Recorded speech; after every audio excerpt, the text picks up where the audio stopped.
Hello viewer and welcome to World View, a program designed to bring you up to speed with trending developments the world over.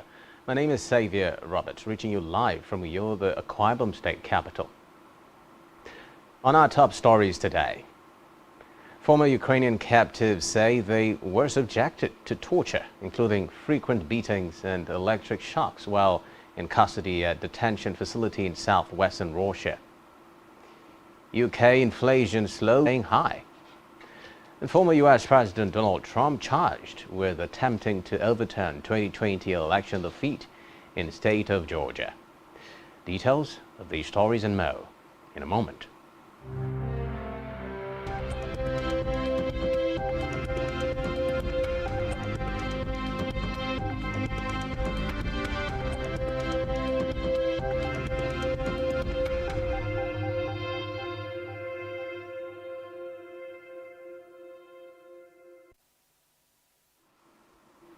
First, on Worldview today, at least 11 people have died in an explosion which rocked the small town of San Cristobal in the Dominican Republic on Monday. Officials said they have identified the remains of 10 adults and a 4-month-old baby, but warned there are more corpses likely to be found. It is not yet known what caused the blast in the town's commercial area, but smoke from the explosion and the fires it ignited could be seen wafting over the town for many hours afterwards. Away from that, former Ukrainian captives say they were subjected to torture, including frequent beatings and electric shocks while in custody at a detention. In interviews with the media, a dozen ex-detainees released in prisoner exchanges alleged physical and psychological abuse by Russian officers and guards at the pre-trial detention facility number 2 in the city of Taganrog. The testimonies gathered during a weeks-long investigation describe a consistent pattern of extreme violence and ill treatment at the facility, one of the locations where Ukrainian prisoners of war after the ruble fell to its lowest value in 16 months. The currency fell past 100 per dollar on Monday, prompting Russia's central bank to hold an emergency meeting. The Bank of Russia said it decided to raise interest rates. Reports say pressure has been mounting on the Russian economy due to imports rising faster than exports and military spending growing for the Ukraine war. In the meantime, 3 suspected spies for Russia and the UK have been arrested and charged in a major national security investigation. Reports say the defendants, all Bulgarian nationals, were held in February and have been remanded in custody since. It is alleged they were working for the Russian security services. They are charged with possessing identity documents with improper intention and are alleged to have had these knowing they were fake. The documents include passports, identity cards and other documents for the UK-Bulgaria Secrets Act by counter-terrorism detectives from the Metropolitan Police, which has national policing responsibility for espionage. They are Arlen Rozov, aged 45, of Great Yarmouth, Norfolk, Beza Jambazov, 41, of Harrow, Northwest London, Katrin Ivanova, aged 31, of the same Harrow address. The trio have lived in the UK for years, working in a variety of jobs and living in a series of suburban properties. Now, a merchant ship has left the Ukrainian port of Odessa despite concerns Russia could target vessels in the Black Sea. The Hong Kong-flagged Joseph Schultz had been trapped in the port since Russia launched its full-scale invasion of Ukraine in February 2022. Kiev has announced a humanitarian corridor in the Black Sea after a deal collapsed last month, which had allowed it to export grain, but Moscow has not said whether it will respect the corridor. The ship left as Kiev said Russian airstrikes damaged grain storage facilities in Reni, a river port on the Danube River, about 260 kilometers southwest of Odessa. Away from that, inflation slowed last month due to lower energy costs, but pressure remains on households with food, restaurant and hotel costs staying high. The inflation rate in the UK measuring price changes over time fell to 6.8% in the year to July, down from 7.9% in June, to expectations that interest rates will be raised further. The cost of eating out has risen, along with alcohol and tobacco prices. Flight prices continue to rise, jumping almost 30% compared to July last year. According to the official figures released by the Office for National Statistics, ONS, inflation is much lower than it was at its peak of 11.1% in October, but it still remains high compared to historical rates and much higher than the Bank of England's 2% target. When the rate of inflation falls, it does not mean that prices are coming down, but that they are rising less quickly. Away from that, now former U.S. President Donald Trump has been charged with attempting to overturn his 2020 election defeat in the state of Georgia. Trump, who is the leading Republican candidate for president in 2024, was indicted along with 18 other allies, including former Trump's lawyer Rudy Giuliani, former White House Chief of Staff Mark Meadows, and the former White House lawyer John Eastman. Reports say the former president and his co-conspirators are accused of violating Georgia's Racketeering Act, solicitation of violation of oath by a public officer, conspiracy to impersonate a public officer, conspiracy to commit forgery in the first degree, as well as false statements and documents.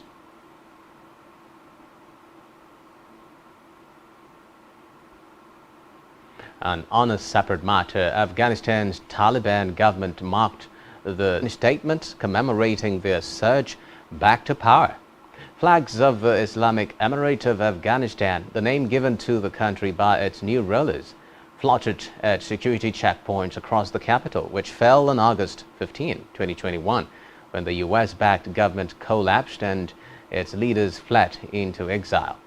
In the 2 years since, Taliban authorities have imposed their strict interpretation of Islam, with women bearing the brunt of laws the United Nations has termed gender apartheid. A statement from the authorities only held a victory that was able to pave, according to them, the way for the establishment of the Islamic system in Afghanistan. Away from that, Santiago Pena has been inaugurated as Paraguay's newest president, continuing a nearly unbroken streak of power for the conservative Colorado Party. Pena, a 44-year-old economist and former finance minister, took his oath of office with the presidential palace in the capital, Asunción, brought together dignitaries from around the globe, including the King of Spain, Felipe, and William Lai, the Vice President of Taiwan.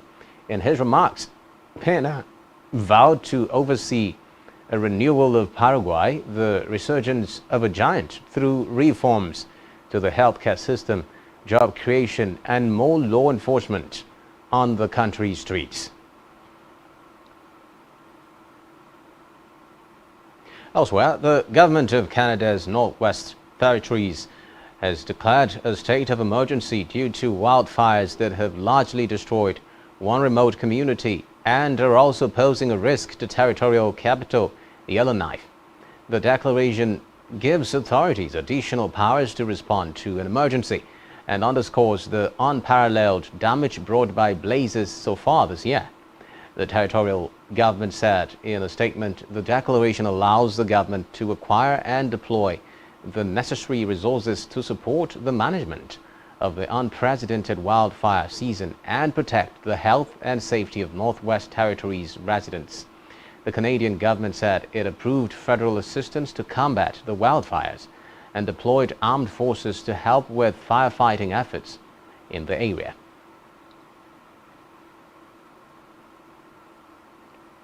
Away from that, Chinese and Indian military commanders have pledged to maintain the peace and tranquility along their disputed border in an apparent effort by the sides to stabilize the situation after a rise in tensions.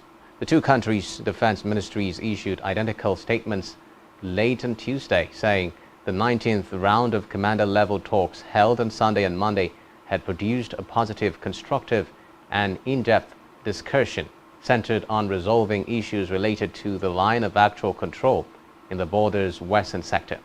The statement said they agreed to resolve the remaining issues in an expeditious manner, but there is no indication that either side is willing to offer concessions. Chinese Foreign Ministry spokesperson Wang Wenbin praised the talks held at the Indian Army post in the town of Chosho-Moldo and highlighted the two sides' commitment to maintaining the momentum of communication and dialogue through military and diplomatic channels. The line of actual control separates Chinese and Indian-held territories from Ladakh in the west to India's western state of Arunachal Pradesh, which China claims in its entirety. India and China fought a war over their border in 1962. As its name suggests, it divides the areas of physical control rather than territorial claims.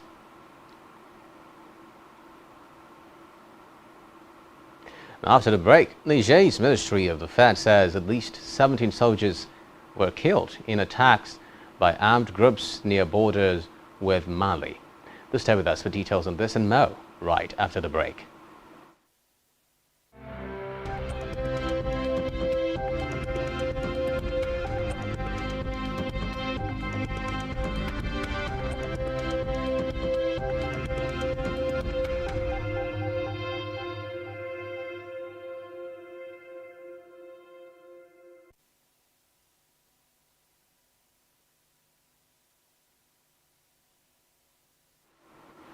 Many thanks for staying tuned.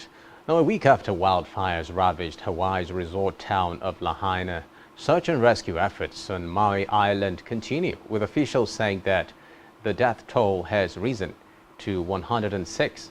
The Office of Maui County said that currently it has identified 3 individuals who were pending next of kin notification. It also said at the time of this release, there have been 106 human remains recovered, awaiting identification.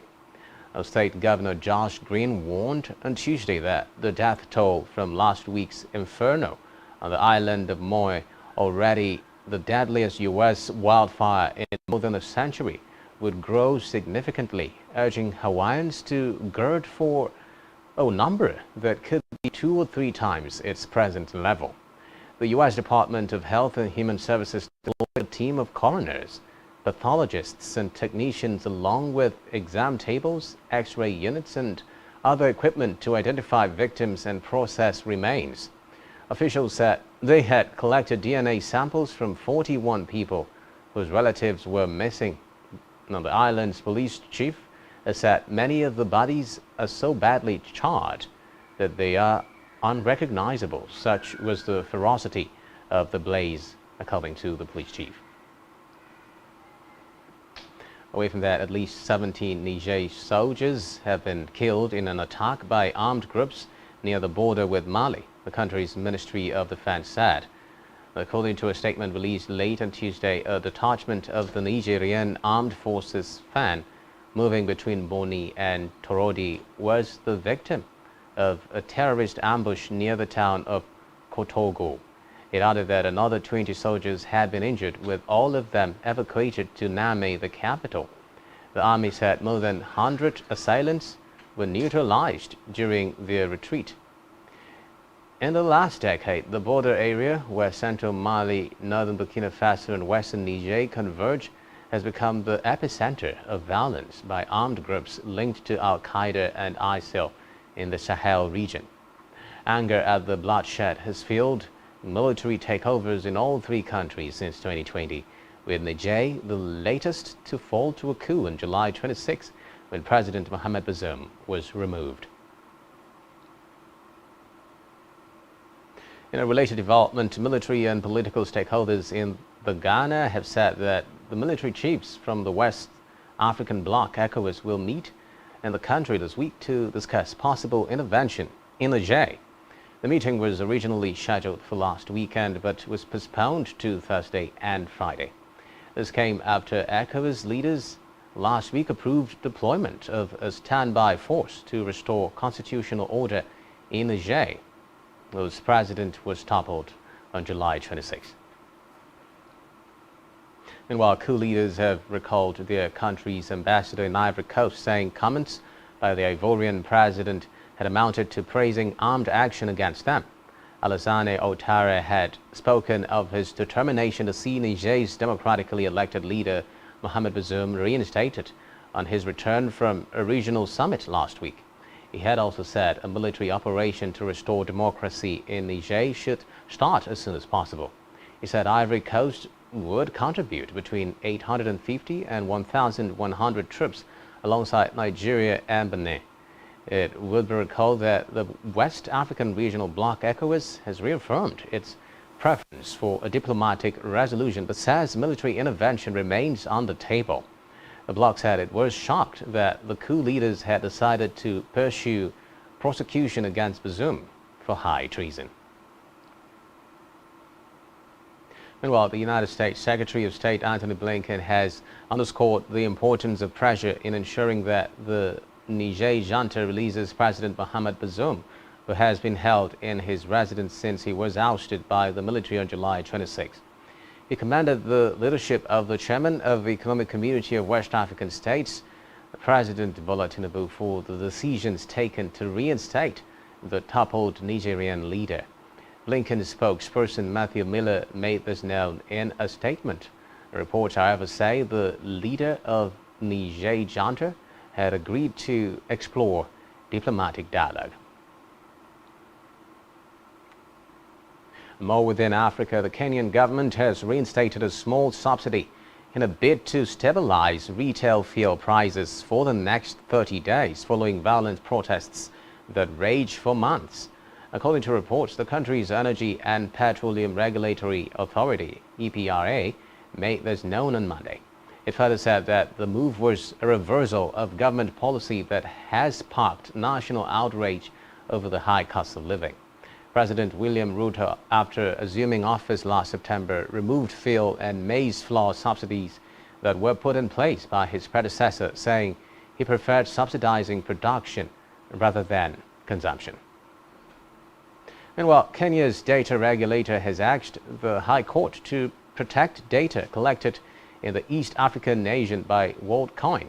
It wants the court to issue an order directing the cryptocurrency project to preserve data collected from Kenyans between 19th April and 8th August. The Office of the Data Protection Commissioner aims to stop the information being tampered with before an investigation into WorldCoin's activities in Kenya have been completed. Meanwhile, earlier this month, the government ordered WorldCoin, recently launched by US AI entrepreneur Sam Altman, to stop signing up new users pending a probe. Away to South Africa, where the man who murdered South Africa's former First Lady, Marieke de Klerk, is set to be released on parole at the end of August. Leander Mbonizwe, who was 21 years old when he committed the crime, worked as a security guard at the former First Lady's apartment block.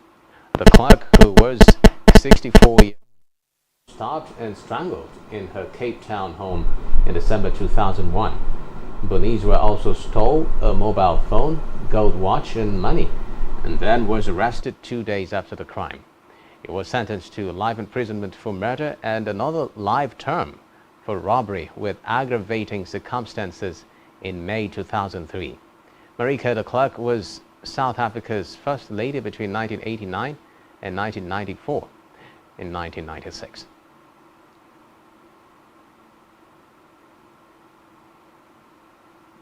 Elsewhere, rights group Amnesty International is calling on Tanzania to release 3 people arrested for criticizing a deal that the government made with United Arab Emirates to run all of the African nation's ports. Willibrod Slaa, a former ambassador and opposition leader, the opposition activist Ndude Nyagali, and lawyer Boniface Mwabukusi were arrested over the weekend. Mwabukusi had led a court petition arguing that the deal undermined the constitution, national sovereignty and security.